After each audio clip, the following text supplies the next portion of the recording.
Hi friends, எல்லாருக்கும் வணக்கம். நர்சரியிலேருந்து வாங்கிட்டு வந்த பூ 2 நாள் ஆச்சுங்க. சரி, இன்றைக்கி கார்டனில் எடுத்து வச்சிடலான்னு சொல்லிட்டு நம்ம கார்டனெல்லாம் கொஞ்சம் ரெடி பண்ண ஆரம்பித்தாச்சுங்க.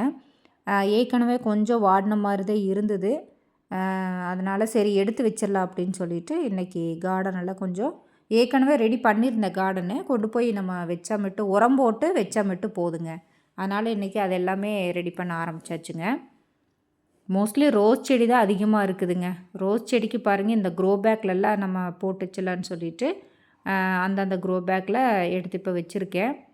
இனி அந்த இடத்துல வந்து குழி மாதிரி பறித்து உரம் வந்து ரோஸ் செடிக்குன்னே இந்த உரம் கொடுத்தாங்க, வாங்கிட்டு வந்தேன். அந்த உரத்தை அந்த குழியில் போட்டு அதுக்கப்புறம் அதை வைக்க சொல்லி சொன்னாங்க. ஒன்று ஈவினிங் டைமு இல்லைன்னா மார்னிங் டைம் வந்து வைக்கணும் அப்படின்னாங்க. நம்ம வந்து ஈவினிங் டைம் வச்சிடலாம் அப்படின்னு சொல்லிட்டு ஈவினிங் ஒரு 4 o'clock போல் ஆச்சுங்க. மழை கோப்பாக இருந்தது. சரி, இப்போ வச்சா கரெக்டாக இருக்குன்னு சொல்லிவிட்டு அந்த குழியிலெல்லாம் உரம் போட்டு ஒவ்வொரு செடியை வைக்க ஆரம்பித்தாச்சுங்க. இது வந்து ஜாதி மல்லிங்க. ஜாதி மல்லி ஒன்று வாங்கியிருந்தோம். எல்லா செடியுமே உரம் போட்டு அதுக்கப்புறம் வச்சாச்சுங்க. மழை பெஞ்சிட்டே இருக்கிறனால கொஞ்சம் கலவை எல்லாமே மண் கலவை ஈரப்பதமாக இருந்தது. இது பாருங்கள், மிளகா வந்து நல்லா துளிர் விட்டு வளர ஆரம்பிச்சிருச்சுங்க.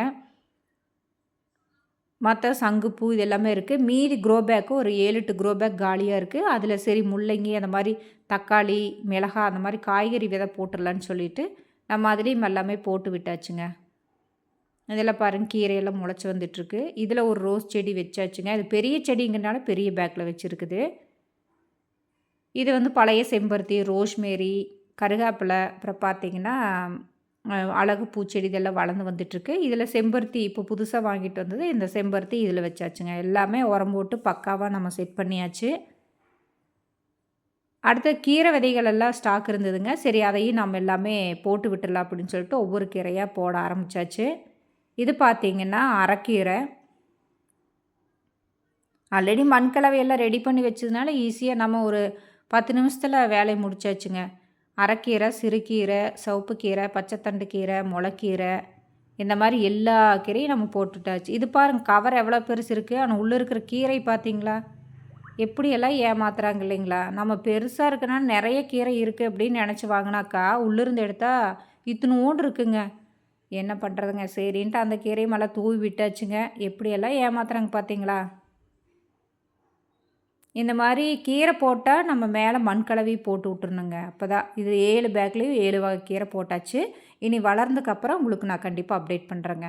இந்த முருங்கை மரம் வளர்ந்துட்டே போச்சுங்க. சரி, அதை முறிச்சு விட்டால் தான் நல்லா துளிர் விடுன்னு சொல்லிட்டு முறிச்சு விட்டாச்சுங்க. ப்ரூனிங் பண்ணணும், நம்மக்கிட்ட அந்த கட்டர் இல்லாதனால கையாலேயே முறிச்சாச்சு. பாருங்கள், இதெல்லாம் இந்த முருங்கீரை கொண்டு போய் நம்ம முயல் குட்டிகளுக்கு கொடுத்துட வேண்டியது தான். இனி நல்லா துளிர் விட்டு வளர்ந்துருங்க. மணி பிளான்ட் நல்லா வளர்ந்து வந்துட்டுருக்குது.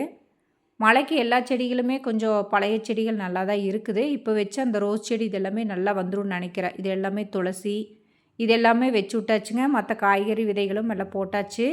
வளர்ந்ததுக்கப்புறம் உங்களுக்கு ஒவ்வொன்றும் அப்டேட் பண்ணுறேங்க. இப்போ தாங்க நம்ம கார்டன் பார்க்கவே அழகாக இருக்குது. ஒன்றுமே இல்லாமல் பார்க்க ரொம்ப நல்லாவே இல்லை. இப்போல்லாம் விதை போட்டதுக்கப்புறம் தான்